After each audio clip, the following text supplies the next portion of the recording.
신약성경 마태복음 26장 36절부터 41절.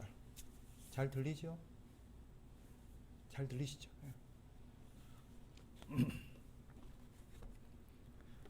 마태복음 26장 36절부터 41절까지 우리 천천히 한 목소리로 같이 읽도록 하겠습니다.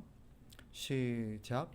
이에 예수께서 제자들과 함께 겟세마네라 하는 곳에 이르러 제자들에게 이르시되 내가 저기 가서 기도할 동안에 너희는 여기 앉아 있으라 하시고 베드로와 세베대의 두 아들을 데리고 가실새 고민하고 슬퍼하사 이에 말씀하시되 내 마음이 매우 고민하여 죽게 되었으니 너희는 여기 머물러 나와 함께 깨어 있으라 하시고 조금 나아가사 얼굴을 땅에 대시고 엎드려 기도하여 이르시되 내 아버지여 만일 할 만하시거든 이 잔을 내게서 지나가게 하옵소서. 그러나 나의 원대로 마시옵고 아버지의 원대로 하옵소서 하시고 제자들에게 오사 그 자는 것을 보시고 베드로에게 말씀하시되 너희가 나와 함께 한 시간도 이렇게 깨어 있을 수 없더냐. 시험에 들지 않게 깨어 기도하라. 마음에는 원이로되 육신이 약하도다 하시고. 아멘.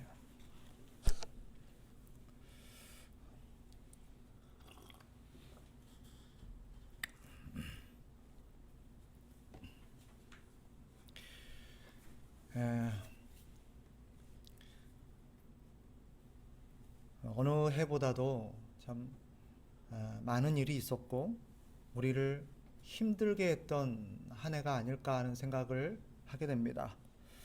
한 해 동안 우리 모든 가족들 또 성도들 참 고생 많았습니다. 우리 모든 믿음의 가족들에게 하나님의 큰 위로와 하나님의 평강이 있기를 다시 한번 간절히 기원합니다. 힘들었죠. 분명 힘들었습니다. 그리고 참 고생을 많이 했습니다. 근데 문제는 뭐냐면 우리가 고생한 만큼 잘 살았냐는 것입니다. 고생을 한 만큼 성공된 인생을 살았는가 하는 것은 별개 문제입니다. 고생은 고생대로 하고 결국 실패한 인생을 살았다면 참 속상할 겁니다. 그죠? 고생한 만큼 참 그래도 보람이 있었다. 참 잘 살았다. 참 뿌듯하다. 이렇게 한 해가 마무리되어지고 귀결이 되어지면 참 좋을 텐데 고생은 고생대로 했는데 정말 힘들었는데 결국 남는 거 아무것도 없고 내가 왜 그렇게 살았나 싶고 도대체 뭘 했나 싶고 그런 마음이 든다면 얼마나 허무하겠습니까? 종종 그런 얘기들을 듣죠. 인생에 어떤 황혼에 접어든 인생의 연륜이 충분히 있는 분들이 은퇴를 하고 나서 자신의 인생을 반추하면서 이렇게 얘기하는 걸 한 번씩 들을 겁니다. 인생 헛산 것 같습니다. 열심히 산다고 살았는데 내가 잘못 산 것 같습니다. 헛산 것 같습니다. 얼마나 허무하겠습니까? 결국 나는 가족을 위해서 산다고 살았는데 나는 공동체를 위해서 헌신한다고 했는데 아무도 그걸 알아주는 사람이 없고 내 주변에 가족들은 다 흩어지고 결국 관계는 깨어지고 혼자 남아지는 그런 상황이 온다면 정말 허무할 겁니다. 그런 인생 살면 안 되죠. 우리는 고생한 만큼 성공된 인생을 살아야 합니다. 그럼 질문은 이거죠. 뭐가 성공한 인생이냐? 어떻게 산 것이 성공된 인생이냐? 성경이 세상에서 신자의 역할을 빛으로 비유하곤 합니다. 너희는 세상의 빛이다. 그러다 보니 종종 성경의 어떤 설교 예화 중에 등대지기의 비유가 종종 신자를 빗대해서 사용되기도 합니다. 등대지기를 한번 예로 설명해 봅시다. 등대지기의 성공은 뭘까요? 등대지기가 하나 동안 그 일을 하면서 성공했다라고 판단하는 기준은 뭘까요? 얼마나 많은 식량을 확보했느냐, 혹은 얼마나 내가 근무하는 이곳에 편리하고 좋은 시설들이 많이 확충되었느냐, 혹은 내가 일했던 이 지역에서 얼마나 많은 사람들에게 알려지고 사람들에게 내가 신망을 얻었느냐, 즉 인기와 사람들에게 나가 알려져서 인맥을 형성했느냐, 이런 걸까요? 아닐 겁니다. 등대지기의 성공은 명확합니다. 내가 얼마나 바다에 빛을 잘 비춰서 사고를 막았느냐, 얼마나 많은 사람들을 구해냈느냐, 이걸 겁니다. 신자의 성공 역시 마찬가지예요. 신자의 성공은 분명합니다. 우리가 얼마나 하나님의 말씀대로 살아냈느냐 하는 것입니다. 하나님께서 나에게 하라고 하신 그 일을 해냈느냐 하는 것입니다. 어떻습니까? 한 해를 반추해 볼 때 성공적인 인생을 산 것 같으십니까? 만일 그게 아닌 것 같다면, 실패한 듯한 느낌이 든다면 왜 실패했다고 생각하십니까? 오늘 그 얘기를 좀 해보려고 해요. 오늘 본문에 등장하는 이 제자들의 실패를 통해서 사실 우리들의 실패의 원인을 한번 짚어볼 수 있지 않을까 하는 생각이 듭니다. 우리가 알듯 주님은 본문에서 읽었듯 그날 십자가를 앞두고 생애를 건 기도를 할 계획이었습니다. 제자들을 데리고 겟세마네를 찾습니다. 그런데 여기서 두 가지 질문이 생겨나요. 그 자리에 주님이 그 절체절명의 기도의 순간에 왜 제자들을 대동하고 갔냐는 겁니다. 두 번째는 주님께서 제자들에게 깨어서 나와 함께 깨어 있으라라고 얘기를 했음에도 왜 제자들이 전부 다 잠을 잤냐는 거예요.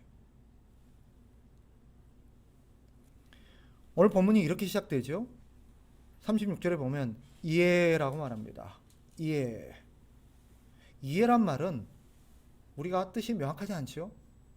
영어 성경만 봐도 어떤 단어가 쓰였냐면 then이라는 단어가 쓰였습니다. 즉 그때 이런 뜻이에요. 그때가 언제입니까? 예수님이 십자가를 져야 되는 중요한 사명을 앞두고 기도해야겠다라고 판단할 때입니다. 십자가를 져야 되는 중차대한 순간에 주님께서 이 사명을 앞두고 내가 기도로 무장해야 될 필요가 있다라고 판단하고 그날 그 겟세마네를 찾았을 때를 말합니다. 그 중요한 때에 왜 제자들을 데려갔습니까? 전체 내용을 살펴보면 이유를 우리가 짐작할 수 있습니다.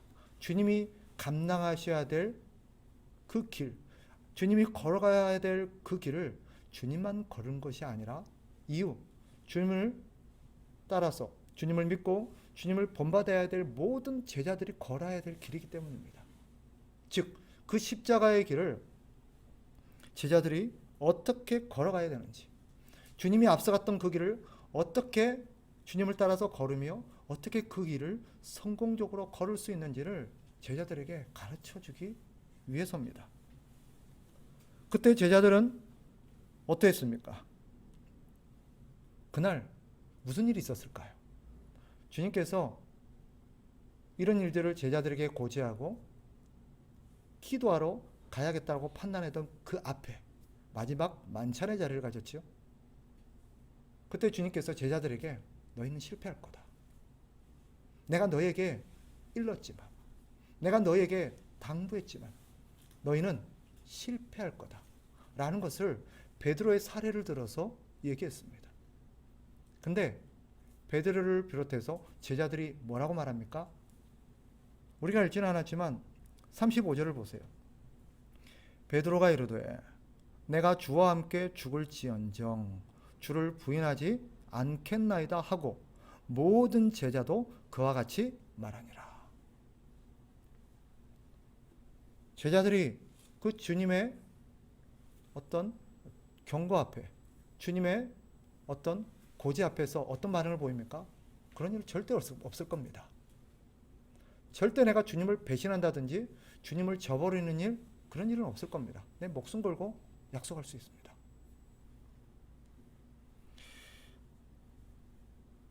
우리는 주님의 의도를 알 수 있습니다. 왜 그날 그 자리에 제자들을 데리고 갔을까요? 주님은 제자들에게 주님이 걸어가신 길은 결코 자신의 의지나 자신의 힘으로 걸어갈 수 있는 길이 아니라는 것을 깨우쳐 주려고 했던 것입니다. 너 그렇게 자신하냐? 너 그렇게 장담하냐? 너 힘으로 할 수 있을 거 아니? 아니야. 뭘 통해서? 그들의 실패를 통해서. 자신의 의지를 과신하는 그들에게 큰 깨우침이 필요했습니다. 실패라는 고통스러운 과정을 통해서. 본문에서 보듯 또 우리가 읽었듯 제자들의 실패는 예고되어 있었습니다. 그리고 결과적으로 그들은 주님의 예고대로 깨어있지 못하고 다 잠들어 버렸습니다. 주님은 3번이나 깨어있어라 라고 경고했습니다. 보세요. 38절을 보세요. 마지막에 이렇게 말하죠. 나와 함께 깨어있어라. 깨어있어라. 또 40절에도 봐요. 40절에도 마지막에 뭐가 되어 있어요? 이렇게 깨어있을 수 없더냐. 깨어있을 수 없더냐. 그리고 41절. 시험에 들지 않게 깨어 기도하라. 주님은 3번이나 제자들에게 뭐라 그랬어요? 깨어있어라. 깨어있어라. 여기서 하나 짚고 나봅시다. 깨어있다는 의미가 뭡니까? 어떻게 하는 게 깨어있습니까? 이 깨어있다라는 단어의 원문을 찾아보면 어떤 뜻이냐? 이런 뜻을 갖고 있습니다. 경계하다, 주의하다, 그리고 살피다, 주변을 잘 살피다는 뜻입니다. 이게 깨어있는 거예요. 이건 뭘 의미하는 거죠? 이것은 지금 뭔가 전쟁 중에, 적과 전쟁 중에 있음을 시사합니다. 주님의 말씀이 이런 의도입니다. 우리는 지금 우리를 대적하는 적들이 있고 그 적들이 우리를 지금 공격하고 있고 우리가 그들을 잘 살피고 경계하고 지켜내지 못하면 우리는 이 전쟁에서 패배할 수밖에 없다는 것을 주님께서는 어떤 단어로 지금 표현하고 있어요? 깨어있으라. 잠들었다는 의미가 뭐겠어요? 적이 있다는 거예요. 적이 있다는 거예요. 잠들었다는 의미가 뭐겠어요? 적이 있는데 그래서 깨닫지를 못한다는 거예요. 지금 전쟁 중에 있는데 인식하지를 못해요.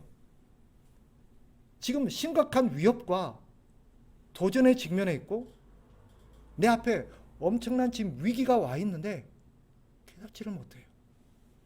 전혀 그걸 눈치채지도 못하고 인식하지도 못해요. 그게 뭐예요? 잠들어 있는 거예요. 어찌 그날 겟세마네에 참석했던 제자들만 그렇겠습니까? 모든 제자들이 그랬어요. 우리라고 예외일까요? 오늘 우리의 영혼을 보세요. 어쩌면 이 제자들의 상태와 똑같은지 모릅니다. 잠들어 있어요. 그 증거가 뭐죠? 우리가 잠들어 있다는 증거가 뭐예요? 몇 가지 질문을 던져볼게요. 지금 여러분의 삶 속에서 내가 치열한 영적 전쟁 중에 있다는 것을 인식하고 사십니까?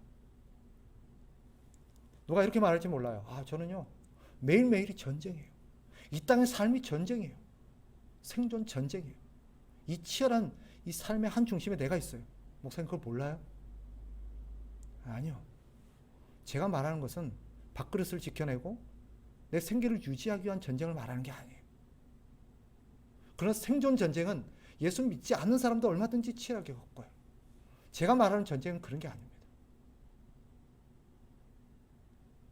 눈에 보이지 않지만 분명한 원수가 있고, 우리의 본분인 하나님의 말씀대로 살아내는 우리의 사명과 우리의 역할들을 못하게 만드는 전쟁이에요. 그런 세력들과의 싸움이에요. 신자답게 살지 못하게 만드는 그런 세력들과의 싸움을 말하는 겁니다. 여러분, 나를 향한, 교회를 향한 적들의 공격이 지금 맹렬하게 이어지고 있다는 것을 지금 인식하고 계세요? 지금 원수들이, 우리의 적들이 우리를 지금 어떤 식으로 공략하고 있고, 우리를 어떤 식으로 지금 공격해서 우리를 지금 무기력하게 만들어내고 있는지, 그들의 공격의 어떤 패턴과 루트와 그들의 어떤 전략들이 지금 읽혀집니까? 그런 게 있어? 뭐 지금 뭐 공격하고 있어? 우리 지금 공격받고 있는 거야?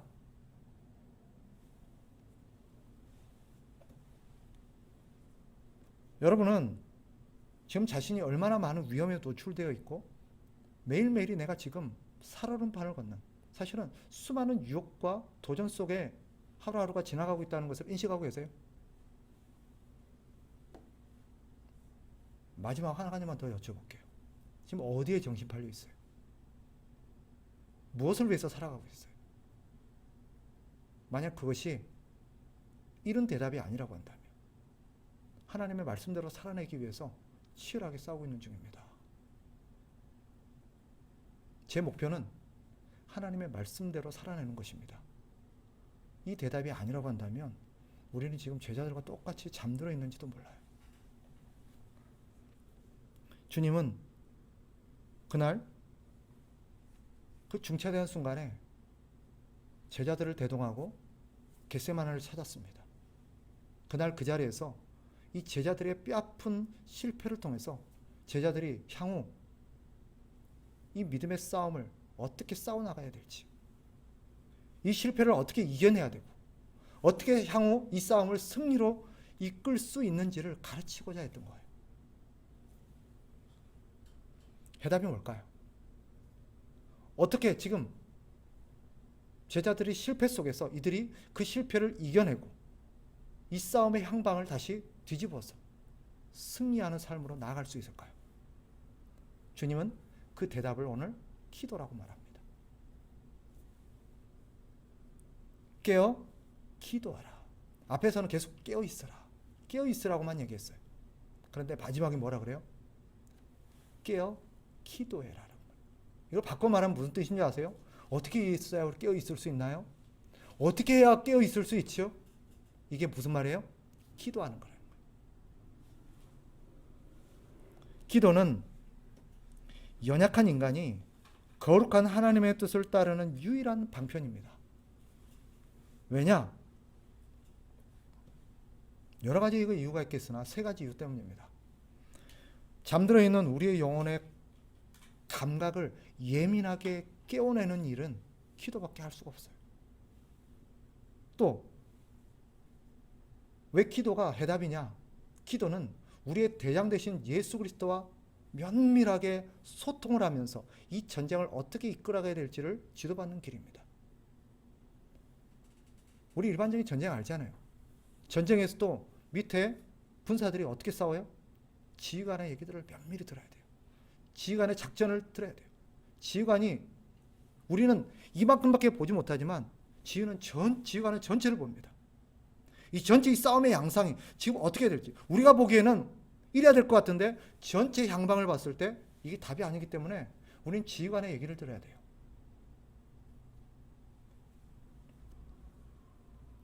마지막으로 기도는 우리의 대장 되신 주님으로부터 모든 전략과 전술뿐만 아니라 힘과 능력, 모든 필요한 어떤 무기들을 공급받는 길이에요.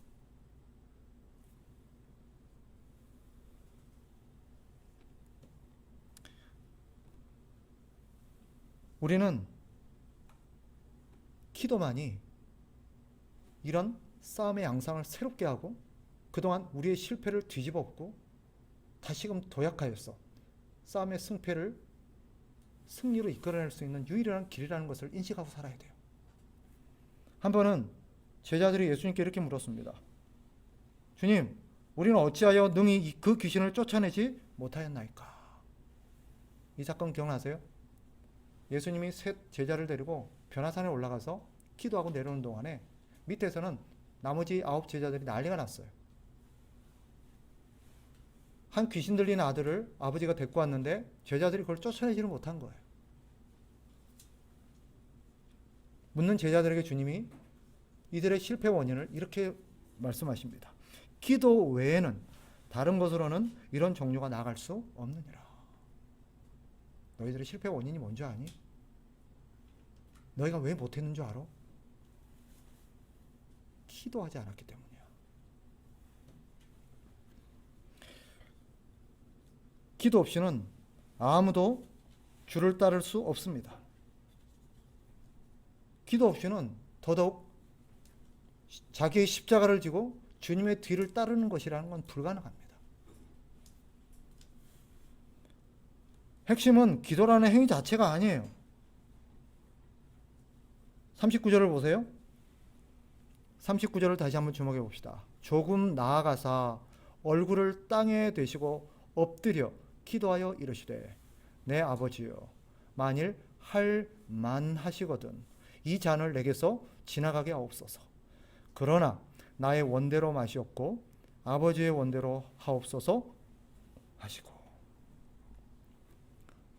주님은 우리에게 주님의 기도를 통해서 두 가지를 가르쳐 주십니다.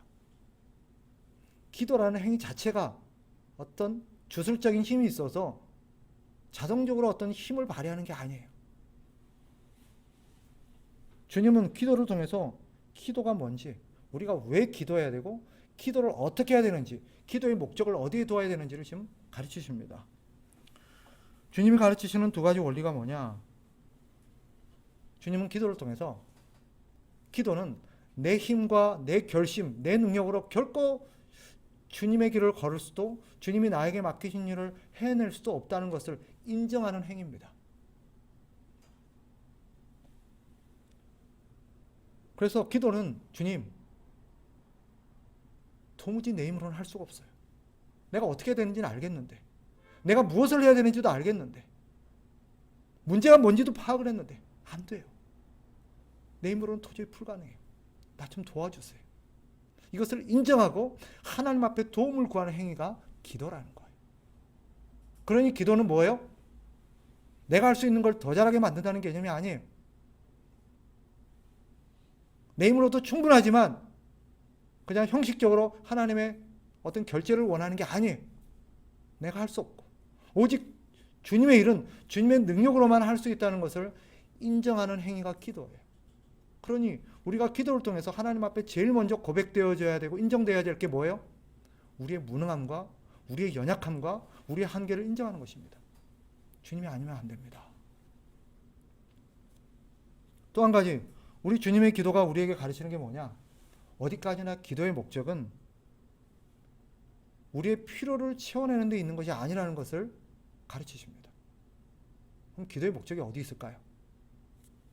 우리 주님이 보여주시죠. 주님은 간절하게 할 수만 있다면 이 잔을 내게서 지나가게 해주십시오. 그러나 내 뜻대로 마시고 내 원대로 마시고 아버지의 뜻대로 되기를 원합니다. 기도의 목적은 비록 그 출발이 어떠하고 내 동기가 어떠했든 기도의 목적은 어디에 있어야 돼요? 하나님의 뜻을 구하는 데 있어야 되고 하나님의 뜻을 추구하는 데 있어야 된다는 것을 우리 주님이 가르치시는 거예요. 물론 다급하고 간절한 마음속에서 내 필요를 통해서 하나님 앞에 출발했을 수도 있어요. 우리 주님도 그랬어요. 주님도 연약한 몸을 갖고 인간의 몸을 갖고 있을 때는 그 한계를 경험하셔야 했어요. 주님도 고통을 즐기는 분이 아니에요. 할 수만 있다면 주님도 고통을 피하고 싶었어요. 그러나 그 기도가 거기서 끝나서는 안 된다는 것을 주님은 아셨어요.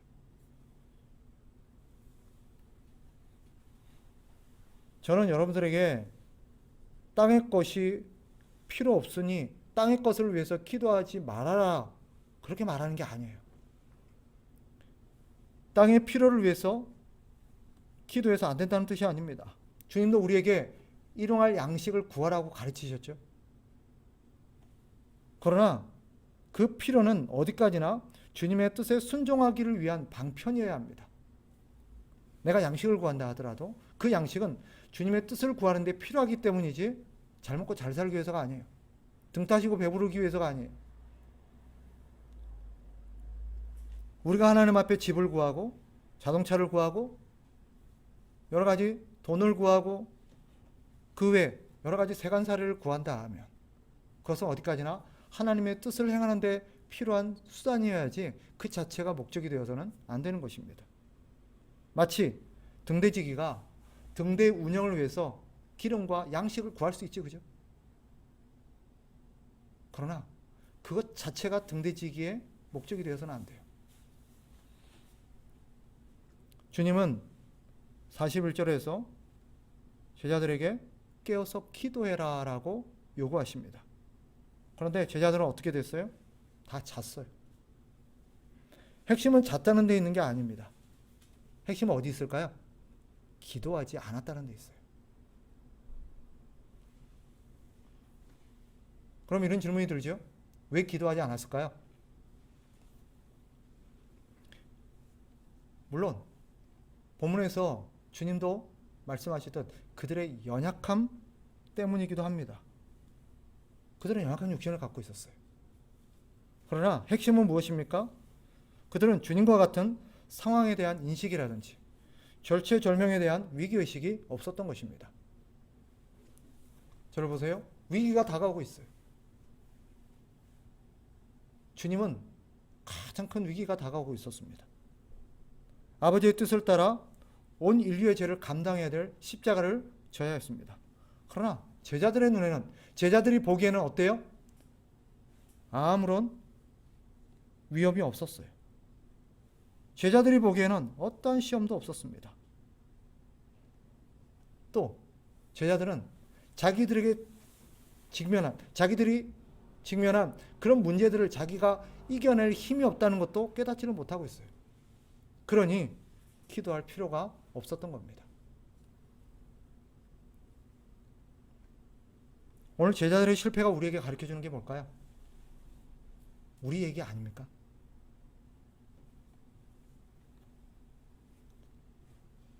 여러분, 내가 정말 기도하지 않으면 안 되겠구나. 기도하지 않다가 큰일 나겠구나. 이러다가 망했구나. 혹시 그런 위기감 드세요?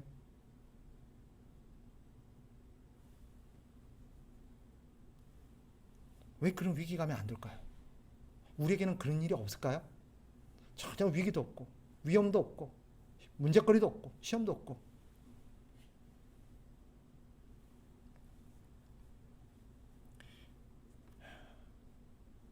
뭐가 잘못된 거예요. 뭐가 잘못된 거예요. 제자들의 실패는 우리에게 두 가지 사실을 가르칩니다. 우리가 너무나도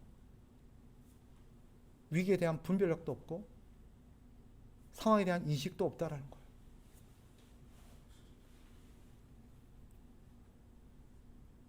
그리고 우리는 오늘 본문에서 보여주듯 우리의 신앙생활이 우리의 힘과 우리의 의지로 되는 것이 아니라는 것을 깨닫지도 못하고 있어요. 주님 역시 우리의 연약함과 한계를 아시고 당부하셨지요. 41절에 보면 주님이 이런 말을 하세요. 마음은 온유로되 육신이 약하다. 무슨 뜻인 줄 아세요? 무슨 뜻인 것 같으세요? 주님께서 내 이해한다. 뭐 그럴 수도 있지. 이런 의미가 아니에요. 이건 무슨 말이에요? 너희는 약해.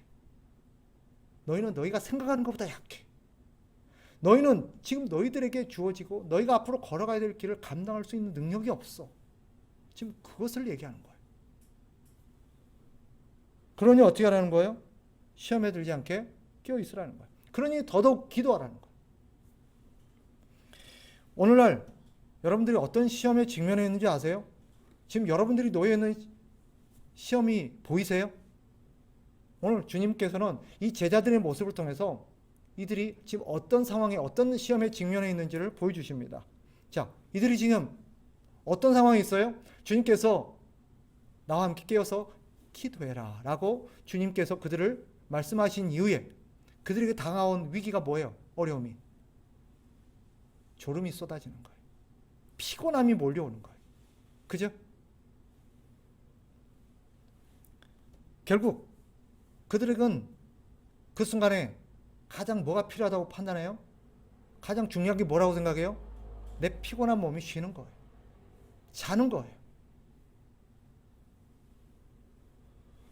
즉 자신의 피곤한 몸, 육신적인 문제를 제일 중요하게 생각합니다. 그것이 가장 시급한 문제라고 생각해요.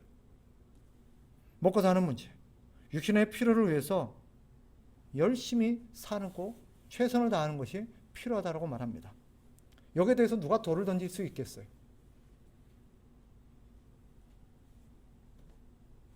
심지어는 그런 것들을 해결하고 그런 데서 문제를 해결함으로써 육신의 필요를 채우고 여러 가지를 확보하는 것을 인생의 성공이라고 봅니다.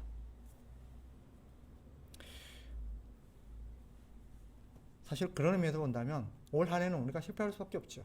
그 어느 때보다도 코로나로 인해서 어려움을 겪었잖아요. 예년에 비해서 아마 가정 경제가 대부분 아마 줄어들었을 거예요.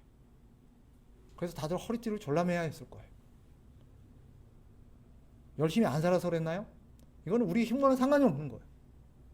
그럼 우리 모두는 다 실패했네요. 그죠?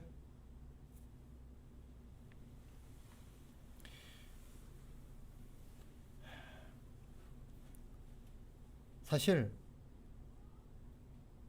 우리의 신자의 성공이 어찌 세상의 필요를 확보하는 일이 있겠습니까? 오직 주의 뜻을 행하는 삶, 우리의 사명을 다하는 삶이 우리의 성공이라는 것을 오늘 본문은 보여줍니다. 제자들의 실패가 보여주는 게 뭐예요? 십자가의 길을 걸을 수 있는 힘은 우리의 힘과 능력으로 되는 게 아니라는 거예요. 그래서 주님이 시험에 들지 않게 깨어 기도하라는 것입니다. 기도하라는 의미가 뭐라 그랬죠? 우리 힘으로는 안 되니 하나님의 능력을 의지하라는 거예요. 하나님의 능력을 덧입으라는 것입니다. 그리고 오늘 본문에서 보여듯 주님께서 이 제자들의 실패를 통해서 우리는 우리의 상황을 볼 수 있는 눈이 없다는 것을 일깨우죠. 우리는 항상 영적인 전쟁 가운데 있고 유혹 가운데 살고 있습니다. 우리는 매일매일 유혹을 받으며 매일매일 시험 가운데 있어요. 우리가 인식하지를 못할 뿐이지. 그런 면에서 사실은 우리가 직면한 여러 가지 문제 중에서 가장 우리의 실패의 어떤 근본은 기도하지 않는 것일 수도 있습니다. 바꿔 말하면 우리가 무엇에 실패하고 있느냐? 기도하는 일에 실패하고 있어요. 사실 오늘 한 해를 마무리하면서 이 송년 예배 주제로 무엇을 해야 될까? 한 주 동안 계속 고민했어요. 고민하다가 결국 기도라는 어떤 주제를 정하게 된 데는 부끄럽게도 제 상태 때문입니다. 우리 성도들의 상태가 아니라 어쩌면 우리 성도들은 한 해 동안 열심히 기도했는지 몰라요. 정말 이런 위기의식과 상황에 대한 인식과 하나님의 말씀대로 살아가는데 치열한 싸움이 있음과 거기서 하나님의 은혜와 능력이 필요하다는 걸 인식하고 열심히 한 해 기도로 살아왔는지 몰라요. 그런데 정작 최일선에 있는 영적인 싸움의 최일선에 있어야 되는 천병의 역할을 하는 제가 영적으로 아니라고 잠에 들어 있었는지 모르겠습니다. 제 상태 때문에.